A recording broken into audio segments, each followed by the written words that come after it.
Alors juste un tout petit truc que j'aimerais partager avec vous là et que je commence à faire et que je trouve assez délicieux. Donc du coup je me dis que c'est peut-être cool de le partager avec vous parce que moi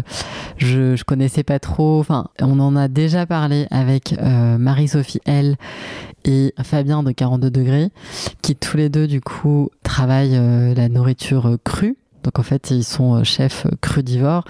Marie-Sophie c'est vraiment celle qui en France a été complètement pionnière en fait et qui a lancé le crudivorisme et aujourd'hui qui est ultra reconnue partout. Elle s'est formée aux États-Unis sur ce qu'on appelle la raw food et c'est cette alimentation qui vise finalement à pas cuire des aliments au-dessus de 42 degrés pour leur laisser toute la vitalité, etc. Et vitalité et goût qui font aussi écho à l'expérience et au test de certains fruits et légumes. Parce qu'en fait évidemment quand on mange cru on est plus sensible à ce que les trucs ils ont du goût ou pas parce que forcément on va pas avoir la cuisson comme souvent en plus c'est des plats qui sont sans viande ou sans poisson il n'y a pas ce qui apporte un peu de goût une cuisson de quelque chose d'une viande ou d'un poisson donc on est un peu plus sensible à est-ce que ce qu'on est en train de manger ça a du goût ou pas et au vrai goût des choses et donc il y avait aussi un épisode qui était sans cesse de Où est le bon avec Pascal Pot que je vous recommande d'écouter si vous l'avez pas encore fait et d'ailleurs ensuite je les ai fait se rencontrer avec Roland Feuillas et Pascal Pot donc ça c'est aussi un autre épisode qui est très sympa mais en tout cas dans celui de Pascal la première fois que je suis allée le voir donc c'est ce maraîcher qui dans le sud de la France en fait depuis plus de 40 ans sélectionne des semences et cultive sans arroser ses fruits et légumes enfin notamment ses légumes en fait et j'ai été allée le voir du coup l'année dernière et donc j'avais pu goûter je pense que du coup c'était aussi ça qui a fait que moi j'ai complètement parce que quand on expérimente des trucs, c'est toujours 1000 fois plus puissant que quand on l'entend de quelqu'un. Donc je sais pas trop quoi vous dire à part allez peut-être voir Pascal si vous voulez avoir le cœur net de ce truc-là. En tout cas, moi j'ai eu la chance de vivre cette expérience en goûtant ces tomates, ces melons et tout ça. Et c'est démentiellement bon en fait. C'est vraiment délicieux. Aussi parce qu'en fait, il nous explique dans l'épisode que quand elles poussent, du coup, ils sont habitués à stimuler à fond leur système immunitaire pour se débrouiller toutes seules parce qu'en fait, il met pas d'intrants non plus. Donc du coup, elles sont ultra résilientes en fait. Elles se sont elles-mêmes mis en capacité d'évoluer. C'est un système complètement vertueux qu'il explique très bien. Et je trouve que c'est finalement ça qu'on devrait avoir aussi sur notre boussole. C'est être capable de gérer, de s'adapter en fait à tout ce qui va surgir peut-être et qu'on va jamais vraiment maîtriser parce qu'on maîtrise pas grand-chose. Et donc là, ça se transmet aussi dans le goût parce que bon, ça aurait pu être dégueu en fait, on sait pas, mais ça aurait pu être des légumes hyper peu savoureux avec très secs ou je sais pas. Et là, voilà, ce que la nature nous montre à voir, c'est que c'est tout le contraire et que c'est absolument. Mais moi, j'avais halluciné parce que quand j'avais goûté, notamment ces tomates, j'avais vraiment l'impression que c'était autre chose. Tellement j'avais jamais goûté des tomates comme ça, quoi. Donc c'était vraiment absolument un plaisir gustatif mais intense quoi, un choc gustatif très intense. Et donc pour en revenir à tout ça,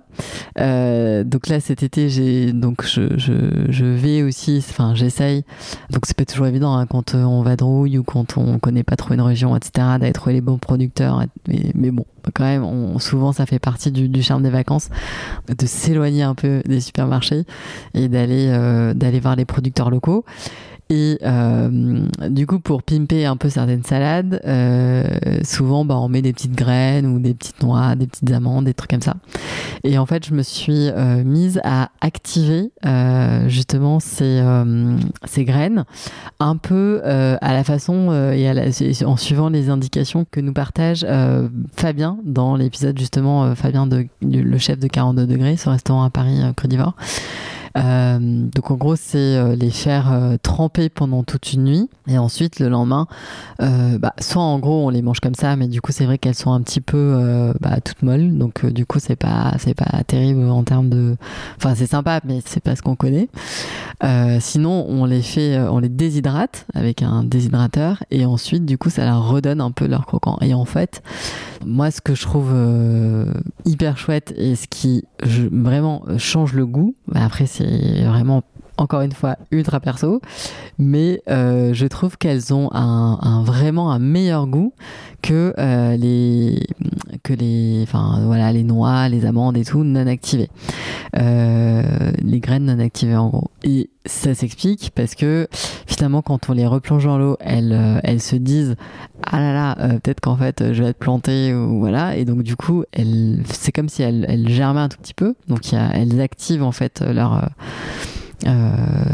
tout ce système pour développer la vie finalement. Et en fait en les mangeant, donc il faut les acheter crus hein, évidemment, et en les mangeant ensuite quand on les a chauffés qu'à 42 degrés, du coup ça n'a pas détruit les vitamines et ça n'a pas enlevé cette force, enfin cette espèce de vitalité qu'il y a dans la graine et qu'on mange du coup ensuite et qui nous est rendu par cette alimentation quoi. Et en fait je trouve que non seulement je pense que ça voilà, il y a un truc de satiété, il y a un truc de vitalité qui a augmenté, et en plus c'est hyper bon. Donc voilà, ça c'est le petit partage aussi, parce que peut-être que certains d'entre vous ont envie de profiter des vacances pour changer un peu leurs habitudes et voir comment ils pourraient agrémenter leurs petits plats ou même leur granola, parce qu'en fait c'est possible aussi de faire ça en granola. Et il y a plein de recettes démentes vraiment, mais sur internet c'est dingue et c'est délicieux, délicieux. D'ailleurs là dans le sud de la France, j'avais rencontré aussi quelqu'un qui s'était formé aux États-Unis pour à cette même fameuse école là de Marie-Sophie, et qui m'avait fait goûter des granolas et des espèces de, je sais pas comment elle appelait ça, mais c'était comme des granolas salés quoi pour l'apéritif, mais oh là là c'était délicieux, et que avec des graines activées ou germées, etc. Voilà, donc franchement c'est délice, et je crois aussi que le restaurant 42 degrés fait des packs apéro en fait à son restaurant,